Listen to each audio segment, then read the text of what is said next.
एमिति की खुशी खबर पाइलु जे कि ननंद भाउज मिठा खुआखुई हेलु।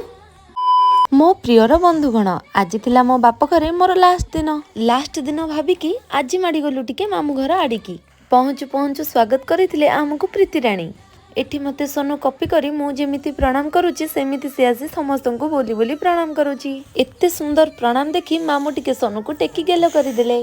अनालो एपटरे मो भौणी राणी वीडियो करूची लुचि लुचि भाभी एको छाड़ी दे आसबी बोली हेले कौन हम भिणेई को पसंद शाली राणी कहू कहू असली कथाटा ही भूली गली।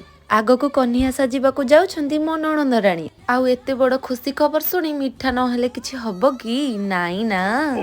मिठा खाइसारी टिके बुलाबुली कर साला परे आमे फेरिलु घर को। अरे हाँ मु तो गोटे कथा भूली ही जाइछि मो ननंद राणी जाइथिले चांदीपुर सी बीच बुलिबा पई आ मो पई आनिछंती गोटे हेड क्लिप। जदि हेड क्लिप भल लागुतबो गोटे लाइक कर देई जिवे।